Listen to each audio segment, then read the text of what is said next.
Hi, mein Name ist Nikita, ich bin Informatikstudent und langjähriges Mitglied bei der Fachschaft. Ja, hey, ich bin Dario, ich bin auch Informatikstudent, aber jetzt im Master und auch Mitglied der Fachschaft und ein bisschen länger als Nikita. Im Namen der gesamten Fachschaft möchten wir euch herzlich bei uns am Standort begrüßen. Wahrscheinlich seid ihr Informatikstudenten oder E-Technik, vielleicht auch ein paar Plus-Mintler dabei, Bachelor, Master, vollkommen egal.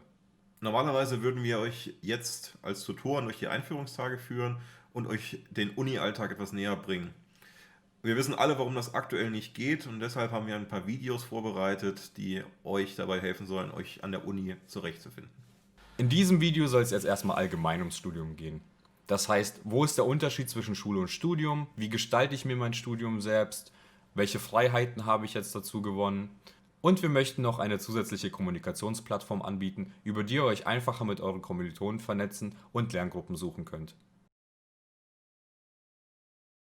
Im Allgemeinen kann man auf jeden Fall sagen, dass ihr viel mehr Freiheiten habt als in der Schule. Das äußert sich zum Beispiel beim Stundenplan. Einen klassischen Stundenplan, wie ihr ihn aus der Schule kennt, den gibt es nicht mehr. Ihr dürft jedes Semester selber entscheiden, welche Module zu welcher Zeit ihr absolvieren möchtet. Anhand dieser Entscheidung baut ihr dann euren eigenen Stundenplan. Das werdet ihr auch noch in einem weiteren Video erklärt bekommen. Das heißt, ihr müsst euch nicht unbedingt an die Sachen halten, die in der Erstsemesterbroschüre stehen oder die wir euch jetzt im Laufe der Videos noch erklären werden. Und könnt selber entscheiden, in welcher Zeit und in welchem Umfang ihr euer Studium absolvieren möchtet. Das gibt euch im Endeffekt super viel Spielraum, eure Arbeitszeiten, eure Freizeiten und vor allem die Zeiten, die ihr fürs Studium aufwenden möchtet, zu gestalten. Trotzdem gibt es Leitfäden und Beispielstudienpläne, die euch ermöglichen, das Studium in einer Regelstudienzeit zu absolvieren. Das heißt, dass ihr wirklich ein Vollzeitstudium absolviert und das Ganze in 6 Semestern schafft, also 3 Jahren. Wichtig ist noch zu sagen, dass euch keiner an die Hand nimmt oder euch hinterherläuft. Das heißt, ihr gestaltet euer Studium selbst und ihr seid auch dafür zuständig, falls es mal etwas länger dauert oder nicht funktioniert. Auch ein großer Unterschied zwischen Studium und Schule ist das Thema Anwesenheit. Bei mir, als ich in der Schule war, gab es Klassenbücher, mit denen jede Stunde die Anwesenheit von allen Kursteilnehmern kontrolliert wurde.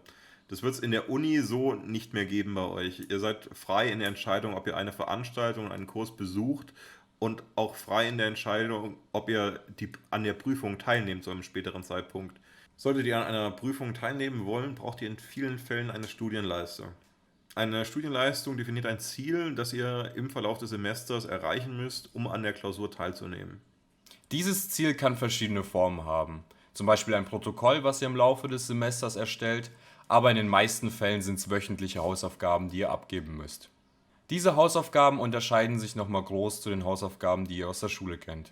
In manchen Modulen kommt es immer noch vor, dass ihr vorne an die Tafel müsst und vorrechnen, was aber eher die Seltenheit ist. Hierbei geht es eher darum, dass ihr wöchentliche Abgaben tätigt und mindestens 50% der Punktzahl erreicht. Sobald ihr diese Punktzahl erreicht habt, habt ihr die Studienleistung sozusagen bestanden, so wie Dario es euch eben erklärt hat. Dann könnt ihr euch für die Prüfung anmelden und dann die Prüfungsleistung ablegen. Die Prüfungsleistung kann auch verschiedene Formen haben. Das Standardmäßige ist die Klausur, so wie ihr sie aus der Schule kennt, meistens 2 Stunden, manchmal 3 Stunden, manchmal auch nur 1 Stunde, je nachdem wie viele Semesterstunden pro Woche angeboten werden. Mündliche Prüfungen oder Ausarbeitungen, die ihr in großem Umfang abgebt, nachdem ihr das Seminar, die Vorlesung oder das Praktikum gehört habt. Man kann lange darüber philosophieren, was man aus einem Studium macht. Doch was ihr im Endeffekt selber daraus gestaltet, das ist das, was wichtig ist. Falls ihr noch Fragen habt, vor allem zu dem Thema, könnt ihr uns bei Discord schreiben. Was Discord genau ist, wie ihr auf unseren Server kommt, das erklären wir euch jetzt im Folgenden. Discord ist im Endeffekt ein Kommunikationsportal, was ihr euch vorstellen könnt wie eine Mischung aus WhatsApp und Skype. Dort könnt ihr über Text-Channels miteinander kommunizieren, in schriftlicher Form, oder aber in Voice-Channels gemeinsam treffen und dort unterhalten. Gibt es fürs Handy und gibt es natürlich auch für den PC auf Linux, macOS und auf Windows. Das Ganze ist natürlich kostenfrei und komplett freiwillig. Ihr werdet keine Hindernisse in eurem Studium haben oder irgendwas großartig verpassen, wenn ihr jetzt nicht auf diesen Server kommt.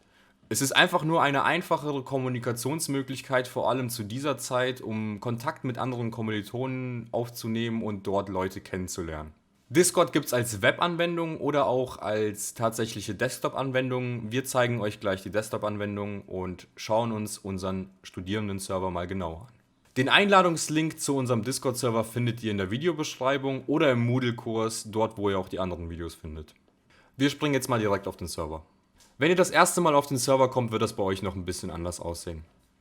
Auf der linken Seite werden noch nicht alle Text-Channel freigeschaltet sein und das einzige, was ihr noch mitbekommt, ist die Einführung und Ankündigung. Hierbei ist die Einführung ganz wichtig. Hier findet ihr nochmal einen Begrüßungstext und die Regeln, die wir für wichtig erachten.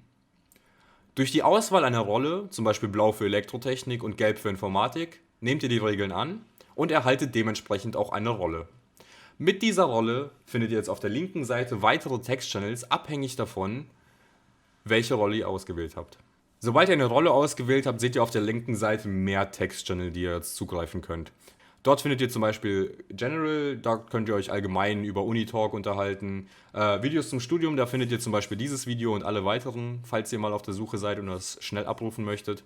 Fun ist im Endeffekt einfach nur Off-Topic-Talk, da können auch Memes rein oder irgendwelche lustige Sachen. Und dann gibt es halt die Studiengangskategorien. Dort könnt ihr reinschreiben, sobald ihr Elektrotechnik oder halt Informatik ausgewählt habt, eure Fragen stellen, Leute suchen für Lerngruppen oder allgemeine Diskussionen über Informatik und Elektrotechnik führen. Ganz unten findet ihr dann die Sprachkanäle, dort könnt ihr euch im Endeffekt treffen und dann auch über Voice unterhalten. Auf der rechten Seite findet ihr nochmal eine Aufreihung aller Mitglieder, die auf dem Server sind und dort ist auch ersichtlich, wer ein Fachschaftsmitglied ist, wer Informatik studiert und wer E-Technik studiert. Das war es jetzt auch erstmal zum Discord und wir sind an dieser Stelle auch fertig mit unserem Begrüßungsvideo und wünschen euch jetzt erstmal einen guten Start ins Studium.